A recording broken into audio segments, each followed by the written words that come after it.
Yo guys, Oitai here. Christ, that's loud. And today we are playing a game I've not played in a while.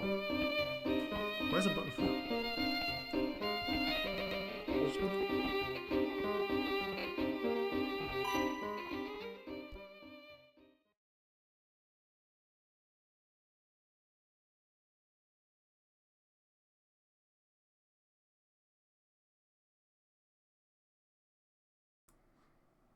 We're back. I've got Mike. Don't know whether that was really loud for you, but it's really loud for me. I was like, I'm in the mood for some puzzles. Yes, it's 6 minutes past 2 in the morning. I'm in the mood for some puzzles. So I've got to be doing some goddamn puzzles. The momentary express is poured into the quaint farming village of Dropstone. Upon arriving, it appears that the Dropstone is in the midst of celebrating its 50th anniversary. To pass the time, Layton, Luke and Flora decide to ask around for information on the Elysian box. Have you spoken to this guy? There we have. If our own momentary express costs more money than I can scrape together. See, I'm a rambling man. Only I can afford to ramble by a luxury train. Okay. Now I want to be going this way, don't I? So.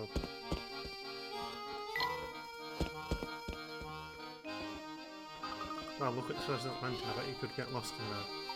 It is impressive to say the least. I'm sure that the massive manor belongs to Mr. Anderson. So that's where Inspector Chelmy and his assistant went, right? I'd like to see this place for myself. Can we go take a look? No, for now I think our best course of action is to gather what information we can in the village. Besides, I imagine Andersons already have their hands full with their current guests. He looks like a neighbour. Ugh. Ugh. Phew. That should to do it. Good afternoon, what are you doing there, sir? Me? Oh, I'm just doing a little fishing in the sea lake. Sounds like a lot of work. Have you had much luck? Actually, that's a good question. Now that I think about it, how many have I managed to catch today? Here we go.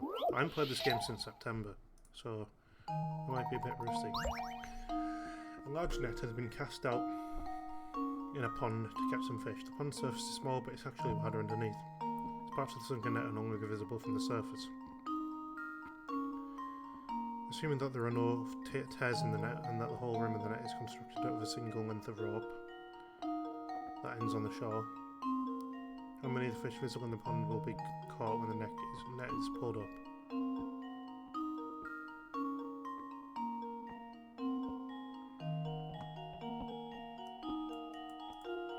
What?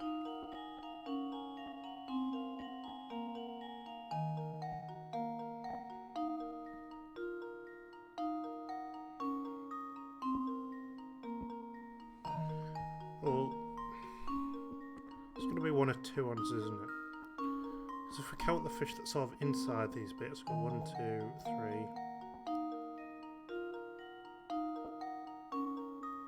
4, 5, 6, 7, 8, 9, 10.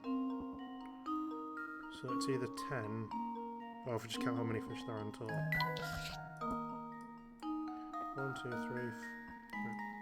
I'm going to split it into bits. 1, 2, 3, 4, 5, 6. 1, 2, 3, 4, 5, 6, 7. 1, 2, 3, 4. Is that a fish or not? So that's 17. Yes, that was a fish. It's either 10 or 7. It's given us two numbers, so I'm assuming it's 10. Let's see if this works. Well, I'm stumped. So it's 7 then. Right.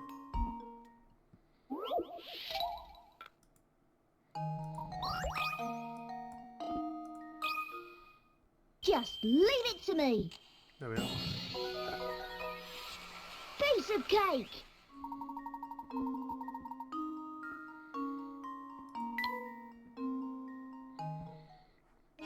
Nice. Woohoo, what a haul. Tonight I feast like a king.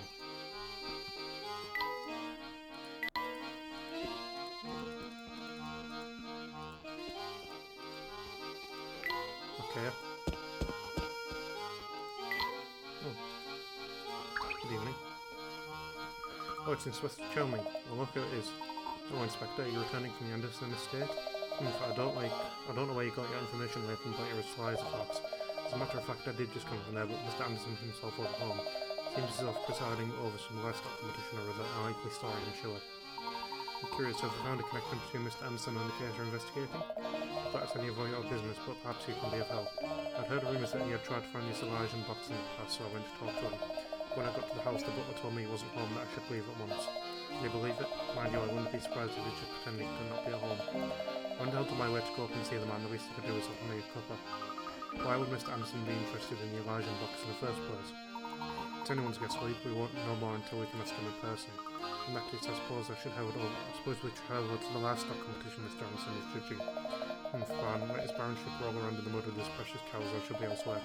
As far as I'm concerned, the whole thing is nothing more than a frivolous distraction for the rich. I can only assume his obsession with the box stems from the excessive time and money on his hands. If you see anything that might help this investigation, report it straight to me away here. We are always happy to cooperate, expecting no please excuse us. Fine, off you go. Come on, Barton, we've got work to do. Oh yes, sir. Right, we better hurry back to the competition grounds.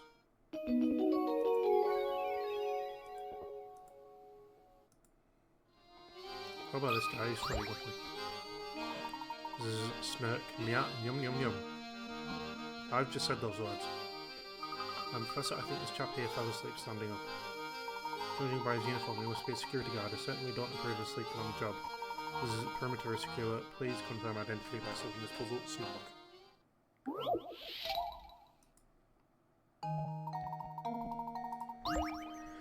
3 loops of rope tangled together with a single red rope that has been tied in a very loose knot. Can you work out how many of the smaller loops of rope would get caught in this knot when the red rope is pulled tight from both ends?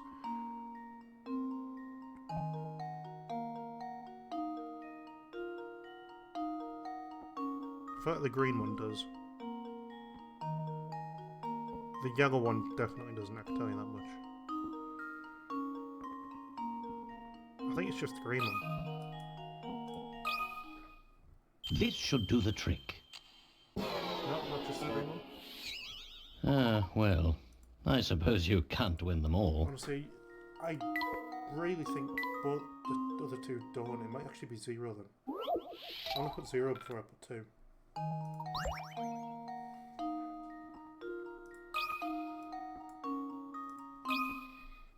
Consider this puzzle solved. Yep.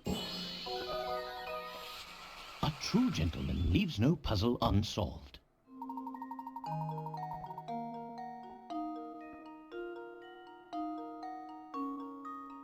Oh right, no, they'll be in the knot. Right, it still wraps around the rope, it just won't get in the knot, right. Correct answer confirmed. This is it, well done, sir. Snarl. You must be hopelessly addicted to puzzles if you're talking about them even in sleep, even I don't know. Yum yum. Okie dokie. Away we go then. Are we swapping with this guy? I don't know. I'm not playing. Wait. How long? 9 months, yep. Boy oh boy, I'm in a tight spot. I wanted to make a clean cut in this board, but I botched it right up. It's pretty much useless as it is. Can you think of a way to turn these pieces into a solid square? I thought this could be a puzzle that I like. Here we have an oddly shaped board. Since this board is rather unwieldy as it is, you've decided to cut it into 2 pieces and rejoin these pieces to form a square. Assuming you aren't allowed to flip either of the pieces over once the board is cut, where should you make the cut in order to make a square out of the pieces?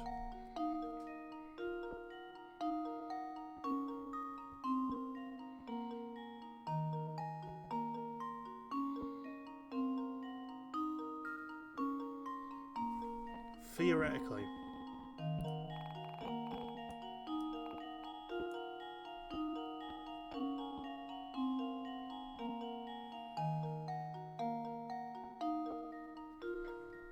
That makes 2... No, that doesn't actually make a square, does it? They fit together, but it didn't make a square. 1, 2, 3, 4, 5, 6, 7, 8, 9, 10, 11, 12, 13, 14. Okay, so it should be 4 by 4. Hang on. Because that piece then comes down here. Yeah? Yeah. Consider this puzzle solved. Nice. A true gentleman leaves no puzzle unsolved. Nice. That was good, that was good. Woohoo, so that sword did the trick. Thanks, now I can finally get back to building that shed.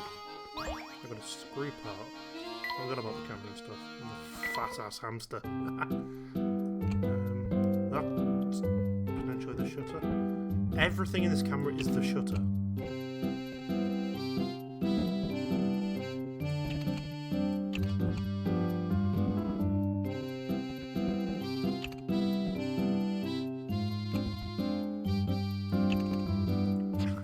Every piece in that camera looks like the shutter. Not even the shutter, the trigger. I don't know.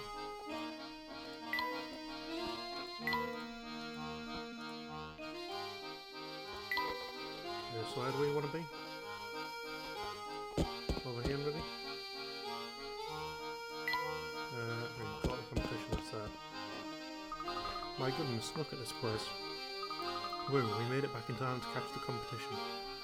If we'd have been informed correctly, Mr. Anderson is judging the entries, so he should be somewhere around here, right? Indeed, I wonder which one of these gentlemen walking out here is the man. Oh, it looks like the two men over there are getting pretty hot under the collar about something. I wonder what the matter is. Just look at that mangy hide. Anyone with two eyes can see that's no bull, never mind. I know what's going on here. Someone swapped my prized cow for this low-class heifer. Well, what do you want me to do about it? Can you at least point out which cow is yours? Now, how do you expect me to do that? Oh dear, this is going to get ugly. What's wrong, mister? This fella here seems convinced someone swapped his prized cow for another cow. Family, sorry. I'm telling you, that ain't no cow of mine. My girl's perfect from horns to tail. See what I mean? There's just no convincing me. We can't start a contest with him carrying on, but I don't know how we can clear the situation up. I'll take care of this. The cows are sure to know if any monkey business has gone on. Also, I didn't know thinking that myself. I'll leave this one for you, mate. Excuse me, ladies, can you help us out here? Moo, moo. I see. Moo, moo, moo. Did you find out anything of use? I certainly did. I've had some of our conversation that goes something like this. No way did you understand anything the cow said. Our boy cannot speak cow. 5 cows are grazing at the festival. 2 of them are true moo cows, a breed that only tells the truth. The other 3 are no-way cows, a different variety that always lies. Using the following statements from each cow to work out which cows are lies. Touch a letter to mark it with an X.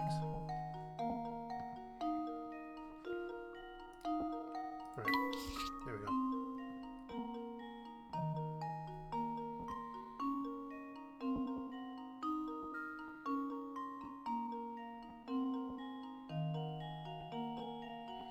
Let's just go one by one. If A is telling the truth, it's easier to figure out which one is telling the truth. There's only 2 of them, 3 of them are lying. So let's say A is telling the truth. That means D is a lying cow. I know a few of them. If D is lying, that means E is telling the truth. If E is telling the truth, that means B is a liar. If B is a liar, that means C is a liar. That is possible. That is possible. So A and E could be a possibility. Let's say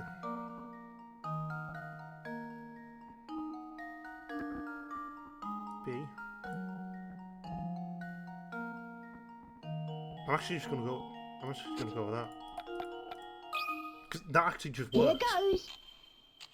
No, does that work? Looks like I botched that one. Does that not work? First one that worked? Because it does 2 of them telling the truth being them lying. Now let's go with the information that B is telling the truth. So C is also telling the truth. That would mean A is telling the truth, which obviously it can't be. Let's say C is telling the truth. That means A is telling the truth, which means D. Is it C and A? Just leave it to me. No? Whoops, that wasn't right. sworn this works.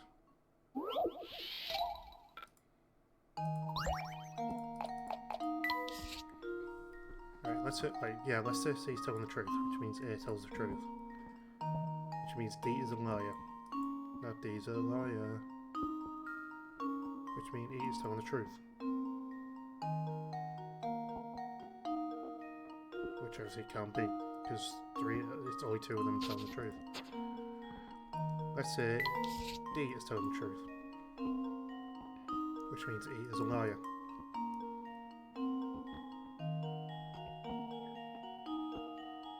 Which means B is telling the truth.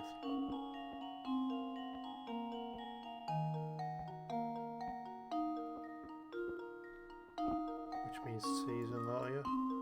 Is it B and D? Let's see if this works. That was almost too easy.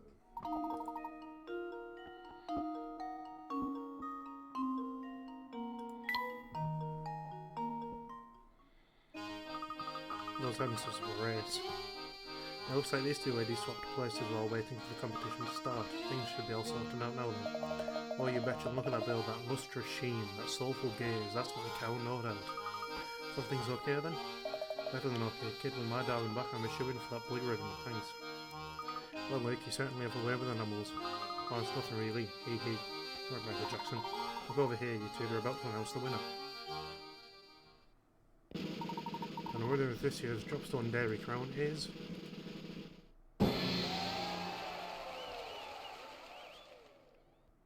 Oscar's show-stopping bovine beauty, Moo Tilda. Hold on now, you mean to tell me that my sweet behemoth didn't take first place? Should have just stuck with the cow you had. You shouldn't have swapped your cow back, Clever. If you'd kept quiet, you'd be the winner, eh? I was robbed, the competition must have been rigged, I tell you. I think he went through all that trouble to get his cow back and ended up losing because of it. As I suppose goes to show that things don't always go as planned in life. There you are, Professor. Say, shouldn't Mr. Anderson be around here now? It's going to take some effort to find him in a crowd the stairs. Let's look around a bit. Probably go on stage, I can't lie. Let's talk to this guy, I guess. Ever heard of the old saying, the cause maketh the man?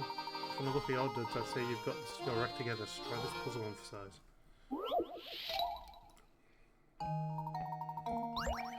A, B and C each started off with shirts and trousers of the same colour. A wore red, B wore blue and C wore white. They were then blindfolded and swapped items of clothing. After they took their warntools off, here's what they said. No one's shirts and trousers match. It looks like C's the only one of us who didn't keep any of his original clothes. I don't know if I like these red trousers.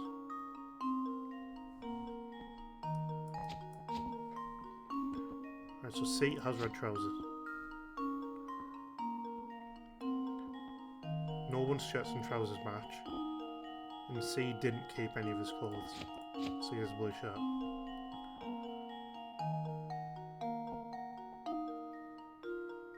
C's the only one who didn't keep any of his original clothes. So they've at least got to have something. If you had red trousers and a white shirt, so you've got to have white pants. Yeah. No, wait.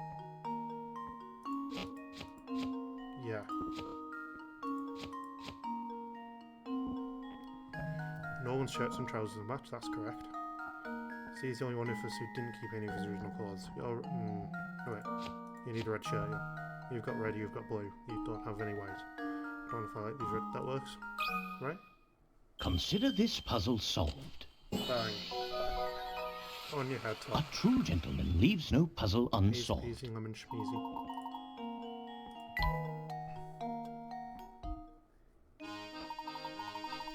Shirts and trousers that don't match are the epitome of tacky. That's fashion rule number one. Rule number two, no one can pull off sequins. With that swish suit of yours, you're golden. No swanky neck club will turn you away, I guarantee it. Thanks.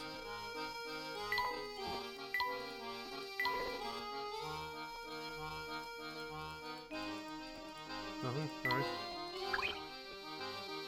We never did manage to meet Mr. Anderson, did we? Yes, what a pity. I had a feeling he'd provide us with a lead on the Legion box. Hey there, fellas, I haven't seen you run these parts before. I heard you chatting about Mr. Anderson and I thought to myself, hey, I can help. Here, I'll point him out. Here's Mr. Anderson. I saw Mr. Anderson around here a minute ago.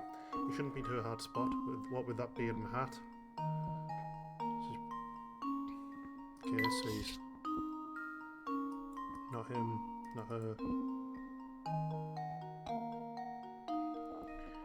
Yep, he's a real gentleman. And he always looks smart with his cane and that dapper little bow tie. You don't have a cane. You don't have a cane. You don't have a cane. You don't have a cane. Oh, and he doesn't wear glasses in case you're wondering. Look, there he is now. You don't have glasses on. Right, yeah.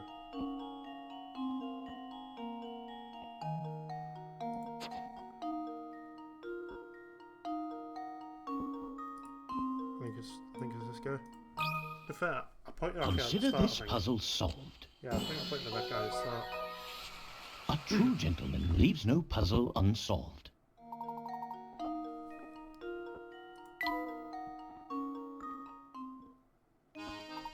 Good day, sir. I'm searching for one Mr. Anderson. Might you be him? One and only, my friend, and with whom do I have the pleasure of speaking? My name is Layton. My friends and I have come to this fine place in search of the Elysian box. I thought a man of influence such as yourself might be able to offer us some direction. The Elysian box, you say? Why would you want to go chasing after a thing like that? I take it you are familiar with it? Familiar? No, I've heard the rumours, of course, and I know it's referred to as Pandora's box. I also believe my dear mother once searched for the very box of which you speak. Interesting. Please, elaborate. Oh well, my birth mother died when I was very young. The mother I speak of is actually my mother-in-law, Sophia. She founded this village way back when, the kindest soul I'll ever meet, sharp too. I married into her family, but she treated me like her own flesh and blood. Since I never knew my own mother, I suppose it would be fair to call Sophia my real mother. Even after my wife passed away, Sophia continued to treat me as one of her own. Sophia looked high and low for that box, but she never could find what she was looking for. So she made efforts of her own to search for it. Fascinating. Tell me, where might Sophia be now? She left us last year. In her last days, she spent a lot of time holed up in her room, writing. Sadly, I never found out why she was so intent on getting her hands on the box. I see, I'm sorry for your loss.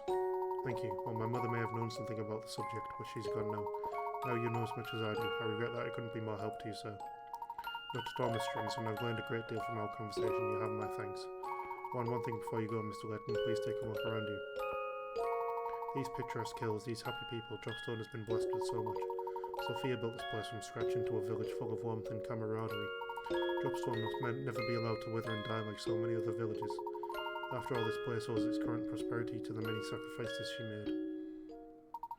Forgive my ramblings. Once I start talking, so I sometimes have trouble stopping. Enjoy your time in Dropstone and be well. Good day. Looks like that was another den indeed. Well, I wouldn't say that, Luke.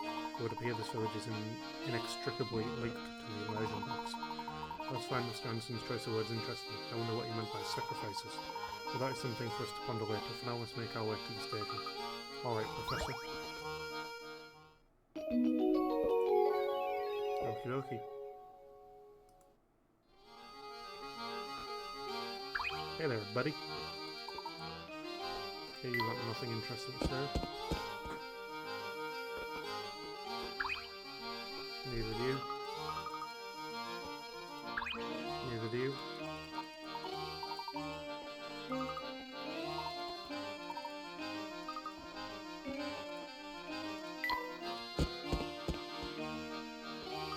The place is positively crawling with people, isn't it?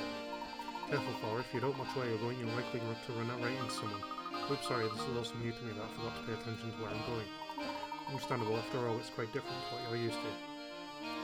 Well, Flora, you certainly seem to be excited. Just don't stand around gawking for too long, we might accidentally leave you behind.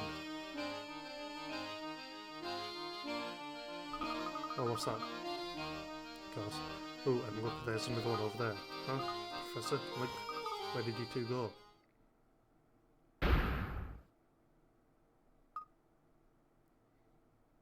God damn it. Oh no, Professor Flora's gone. Buddy, we must have become separated in the cloud back there. Let's retreat. Cloud? It's going to be awfully hard to find her with all these people about. Now, where could that girl have gone off to? Wait, Flora, where did you run off to? Sorry, there were so many people that I must have lost them. I turned to look at something and before you knew it, you two were gone.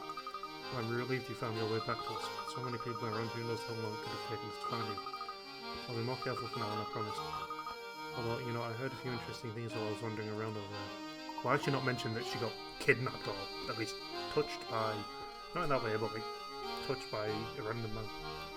Oh, what did you hear? That a man named Romy was asking around after the Elijah box. We could track him down, maybe he can tell us something we don't know. I heard from one person that he's been wandering around near the station. That was interesting news. Let's head to the station and see if we can find this Romy. Good on you, Flora. That's some top-notch intelligence you gathered out there. Oh, it was nothing. What happened though? Why did she get kidnapped? Why did she get touched?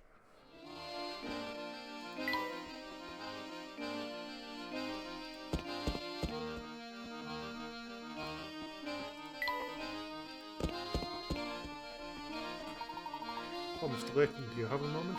Certainly. How many are there of assistants? Seems you've done a great deal of investigating today. Tell me, during the course of your inquiries, you didn't hear anything about my daughter, did you? Your daughter, sir? Yes, Katia. Katja, Millie? Katja? I'm going with Katja. You see, she hardly ever comes home since her grandmother Sophia passed away. Sophia and my daughter were very close, so her death came as a great shock to Katja. Pardon me, sorry. If you'd see her, would you please tell her that your father wishes she'd come home? If a fine gentleman such as yourself delivers a message, he just might listen. Unfortunately, our train is leaving soon, so I may not be able to help much at all. Katja is our only child. She means everything to me, and I'd be forever in your debt if you could help me. I wonder what kind of person this Katja is. I guess this is good as mine. But judging from her family and upbringing, I'd imagine she's both beautiful and refined. Steady on, Professor.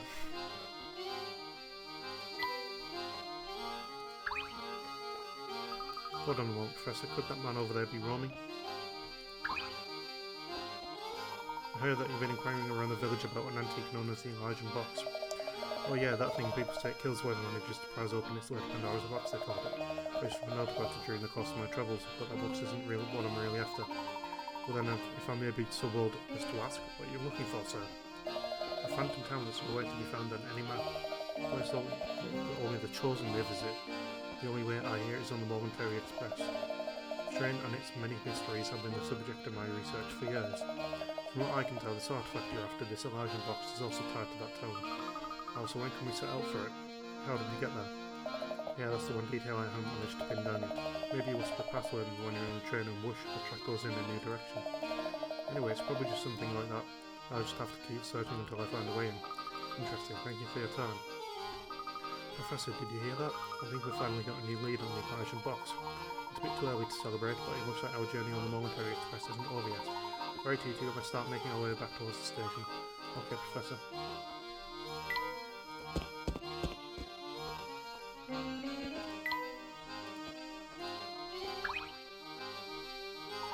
You've got at least 30 puzzles under your belt. Who's the rock star now?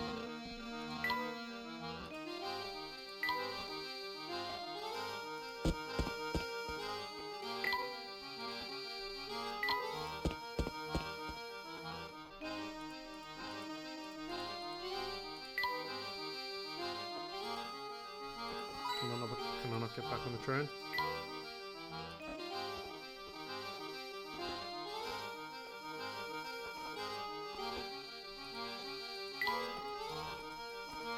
Hello? Okay. How's that festival treating you, dudes? Pretty righteous, huh? This train isn't ready to move quite yet, so while you're waiting, I'll lay the sweet puzzle on you.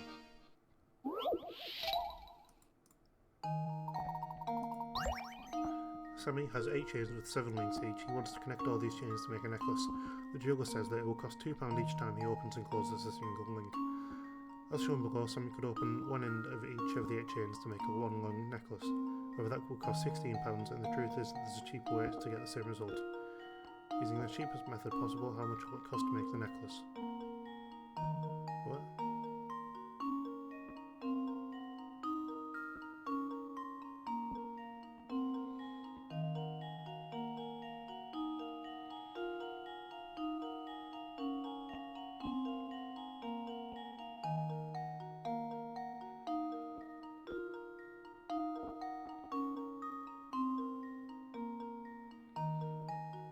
not quite sure I understand this one.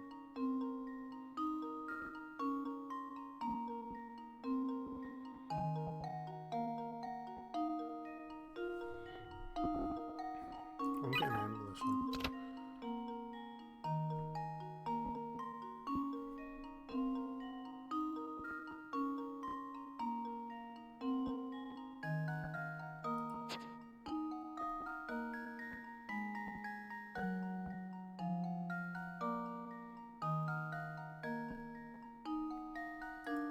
I'm just going to keep half of my answer each time because I honestly don't understand this And puzzle. now to test my theory.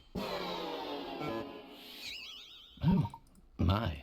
This It's one actually got is me an even quite number. formidable.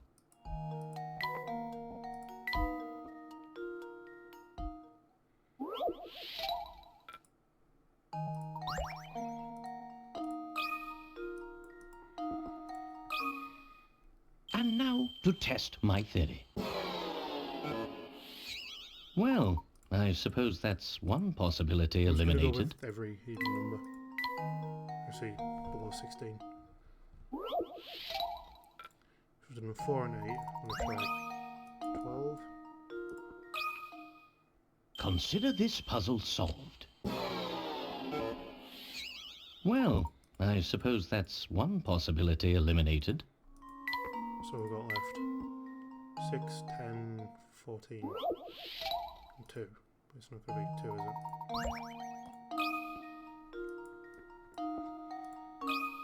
Two, 6, and Consider 14. this puzzle solved. Well, I suppose you can't win them all. I thought it's going to be 14 because it said there's 7 links. Why would it be £2 cheaper?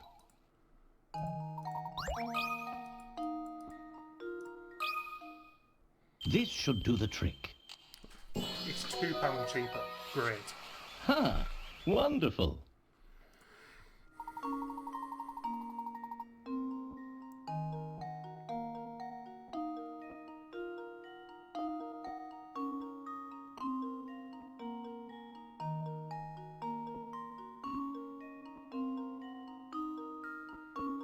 I don't understand. I actually just don't understand that one. The Momentary Express is back in business, baby. Get ready to ride, folks. Hey, you guys better hurry back to your seats because this train is ready to run. Bloody hell, I missed a few puzzles, didn't I? Hmm?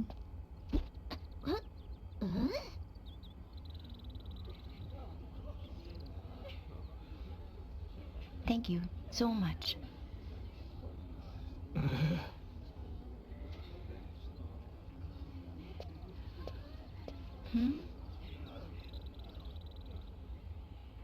Is that catcher?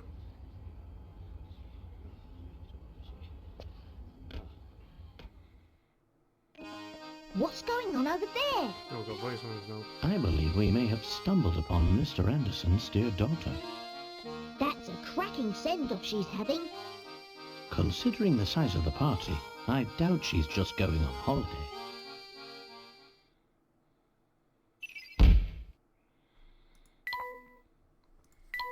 Right.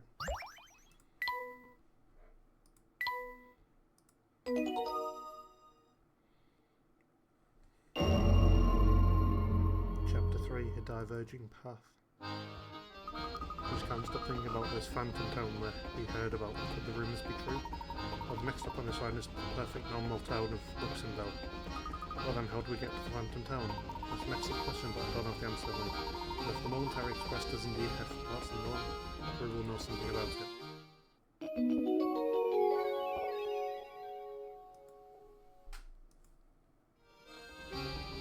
I think I'm going to end the video there. I would like to play on, but it's not. Oh, Christ.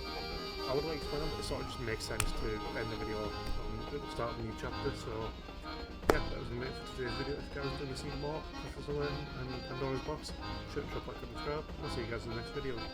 Peace.